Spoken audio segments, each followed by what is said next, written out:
Today, Dana U.S. Central Command announcing its efforts to help reopen the Strait of Hormuz.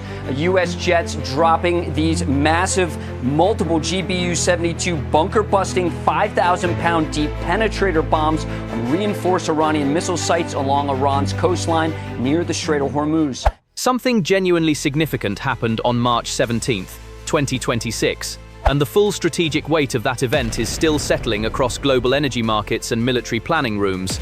Here is what the situation looks like right now, and why it matters beyond the headlines. For the past 3 weeks, a 33-kilometer-wide passage between Iran and Oman has held the attention of every major government on Earth.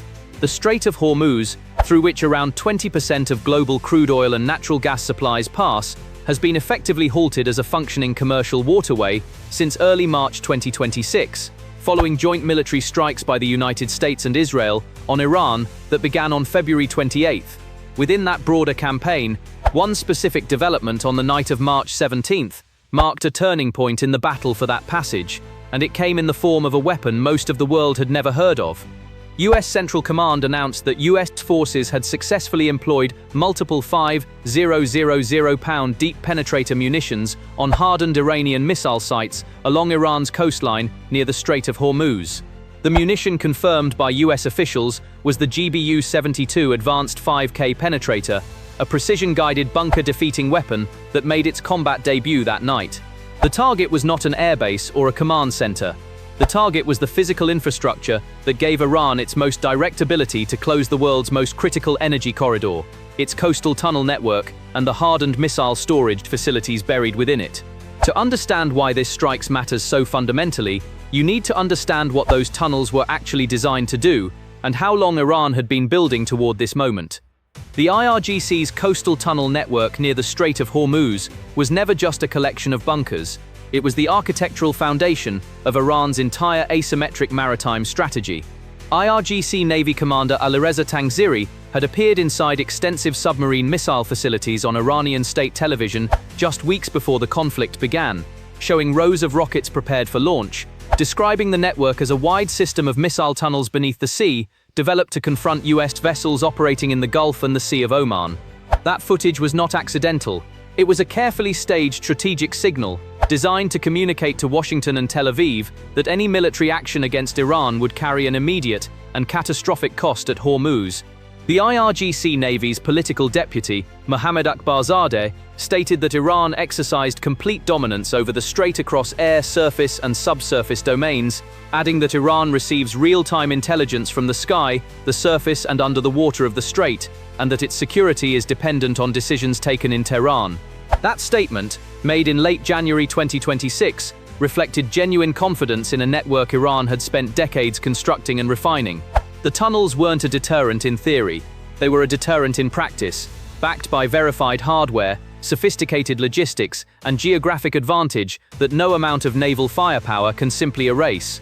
The IRGC controls 3 major islands positioned along the shipping corridors, Larak, Keshmer, and Abu Musa, which are equipped not merely as observation posts, but as heavily armed defensive systems parked directly on the edge of the shipping routes. Keshmer, the largest island in the Gulf, became particularly significant in the weeks leading up to March 17. Retired Lebanese Brigadier General Hassan Jouni described Keshmer as housing what he called an underground missile city, with vast networks designed for one primary purpose: to effectively control or close the Strait of Hormuz. These assessments were not based on speculation. They were based on observable infrastructure, satellite imagery, and the IRGC's own public demonstrations. The shipping lanes themselves amplify the danger in ways that are easy to underestimate from a distance. Oil tankers are confined to just 2 tight shipping lanes, one inbound and one outbound, each roughly 2 miles wide, with a 2-mile buffer zone in between. Because the waters are shallow and filled with reefs, supertankers have virtually zero room to maneuver if attacked. That geographic constraint turns Hormuz into what military analysts describe as a near-perfect kill zone.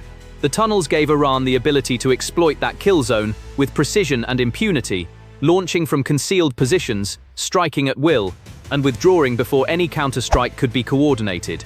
When Operation Epic Fury began on February 28, 2026, the coastal tunnel network was immediately identified as a primary target set, coastal defense cruise missiles deployed along Iran's coastline to target naval and commercial vessels transiting the Persian Gulf and Strait of Hormuz had been a recurring focus of US strikes since operations began. But the March 17th strikes were qualitatively different from what had come before. They were not aimed at surface installations or lightly reinforced launch pads. They were aimed directly at hardened, deeply buried storage and launch infrastructure, the kind of targets that conventional munitions cannot reliably defeat.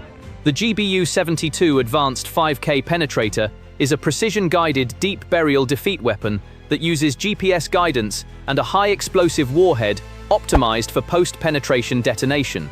Developed to replace the GBU-28, which had been in service since 1991, the Air Force designed the GBU-72 to offer substantially higher lethality against deeply buried and fortified targets. The technical significance here is not incidental. After penetration, a delayed fuse triggers detonation, ensuring that the explosion occurs within or beneath the target, producing confined blast effects and high-pressure shock within the structure, increasing the likelihood of collapse or functional destruction.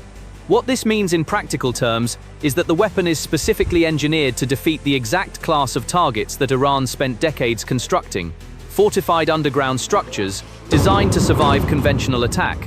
The GBU-72 can be deployed by tactical aircraft such as the F-15E, unlike the much larger 30,000-pound massive ordnance Penetrator, which is limited to B-2 stealth bombers and reserved for very high-priority targets. That distinction matters operationally. It means the capability to strike deeply buried coastal infrastructure is not limited to a handful of specialized aircraft or a small number of precision missions. It can be scaled, repeated, and incorporated into a sustained campaign. The March 17th strikes, according to defense analysts, appear to reflect exactly that kind of intent. Not a single dramatic strike, but the beginning of a systematic effort to deny Iran the use of its hardened coastal infrastructure. The strategic logic behind targeting the tunnel network, rather than simply destroying missile stockpiles in the open, reflects a shift in how modern military planners approach fortified adversary infrastructure. As one analyst noted in commentary following the strikes, any missile system must have unobstructed access to the surface, or it cannot function. The opening that allows a missile to exit also allows deep penetrator munitions to enter. This is the central vulnerability that the March 17th operation was designed to exploit. Rather than trying to hit every missile in every location, a task that would require far more intelligence certainty than any campaign can reliably sustain, the strikes targeted the structural choke points that make the entire system functional. Tunnels can house hundreds of missiles, but if the tunnel cannot be opened, the missiles cannot be used. This is the core of what military analysts describe as functional denial, a targeting philosophy that prioritizes operational incapacitation over physical destruction. It is harder to observe from satellite imagery and harder to verify through open-source reporting, but it is strategically more durable. A missile site that has been physically destroyed can be rebuilt given time and resources. A tunnel network whose access points have been structurally compromised cannot be made operational again simply by restocking its contents. The infrastructure itself must be restored, which requires time, materials, engineering resources, and crucially, exposure to further targeting while those repairs are underway. The question analysts are now asking is not whether the March 17th strikes were effective. CENTCOM's confirmation and the specificity of the munitions used suggest they achieved their immediate objective. The more complex question is what the operational effect actually means for Iran's remaining coastal missile posture, and that question does not have a clean answer yet. Defense analysts have noted that while Iran's missile capability may have been degraded by US and Israeli strikes, the full extent of that degradation remains unclear, with one assessment noting that we don't fully know how many missiles they have, and they haven't had need to use their anti-ship ballistic missiles yet. That caveat carries serious weight. Iran's coastal defense architecture was never built around a single network of tunnels. It was built around layered redundancy, multiple islands, multiple launch positions, multiple weapon systems, each capable of partially compensating for the loss of the others. Qesh, Malarak, and Abu Musa each represent distinct operational nodes. Degrading one does not neutralize the others. The Congressional Research Service noted in its March 11th assessment that it cannot independently assess reported setbacks to Iran's missile stockpiles and production capacity, nor how reported US and Israeli attacks since February the 28th of May have affected Iran's overall ability to disrupt shipping through the strait. That is an unusually direct acknowledgement of analytical uncertainty from a body that typically frames its assessments in more confident terms. What it communicates is that even within the US government's own research infrastructure, the full picture of what the strikes have actually achieved against Iran's subterranean missile architecture remains incomplete. What is visible and verifiable is this. The chairman of the Joint Chiefs of Staff confirmed during a Pentagon press briefing that missiles, specifically surface-to-surface missiles, currently the largest threat to merchant shipping in the strait, and that the current US military assessment is that the strait is not yet secure. That assessment was delivered on March 13th, 4 days before the GBU-72 strikes. The March 17th operation represents an attempt to change that assessment. Whether it has done so materially or only partially will become clearer in the days ahead. There is a parallel dynamic operating beneath the surface of this story that deserves close attention, because it reveals something important about the nature of the strategic contest at Hormuz. The tunnel network was not just a military asset, it was a political instrument. When IRGC commanders stood in front of cameras in January 2026 and displayed row after row of cruise missiles in underground facilities, they were communicating something specific to regional governments, global energy markets, and the incoming administration in Washington, that Iran's ability to threaten Hormuz was not vulnerable in the way conventional military logic might suggest. Underground, dispersed, and hardened infrastructure is inherently more resistant to deterrence by threat than exposed surface systems. You cannot credibly threaten to strike something that may not be visible from space, that may not be reachable by standard munitions, and that may be distributed across positions that are difficult to map with confidence. The March 17th strikes and the confirmed deployment of the GBU-72 directly challenged that political communication.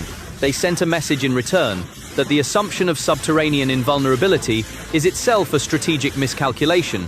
According to one defense analysis, the GBU-72 strikes specifically targeted coastal anti-ship cruise missile batteries that Iran had positioned to threaten tankers, with CENTCOM describing the sites as hardened bunkers.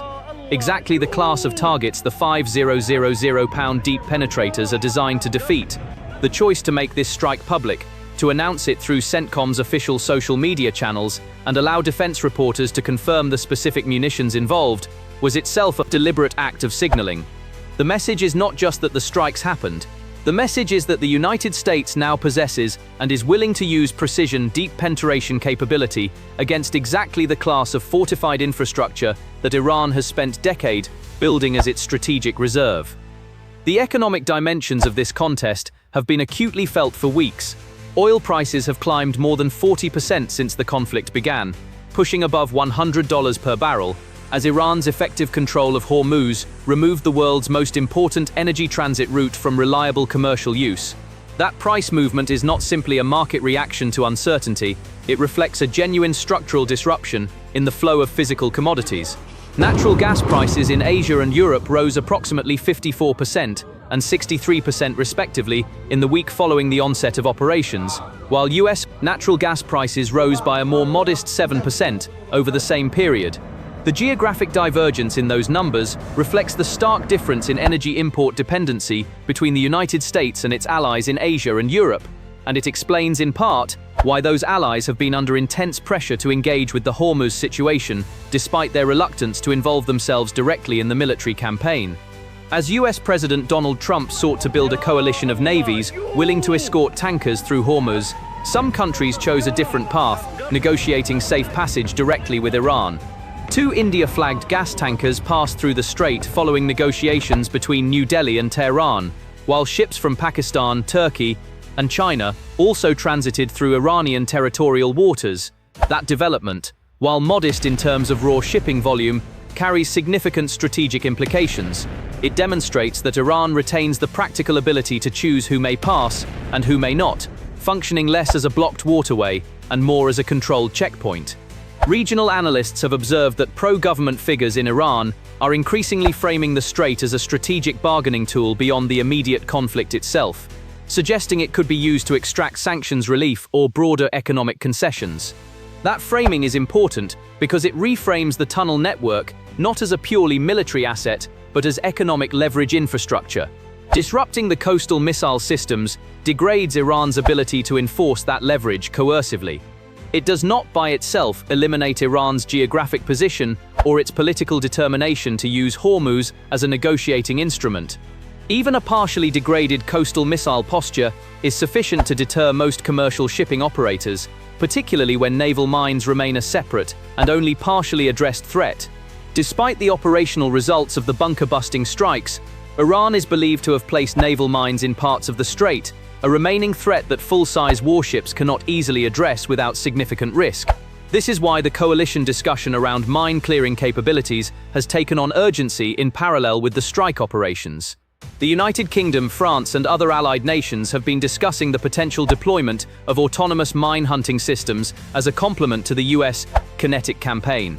U.S. Central Command Commander Admiral Brad Cooper reported that U.S. forces had continued to expand maritime operations, including targeting more than 120 vessels and 44 mine-laying craft as of mid-March.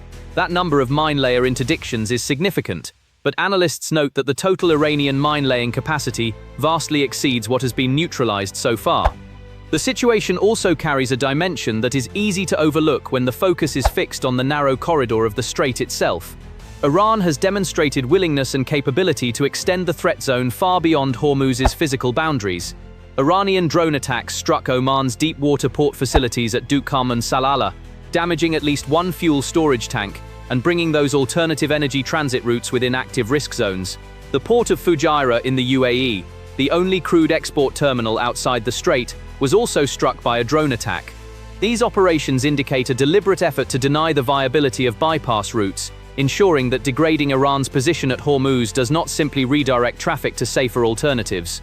The picture that emerges from this full operational context is one of a strategic contest that is more dynamic, more layered, and more uncertain than any single development, including the March 17th bunker-busting strikes, can resolve on its own. The tunnel network has been meaningfully disrupted.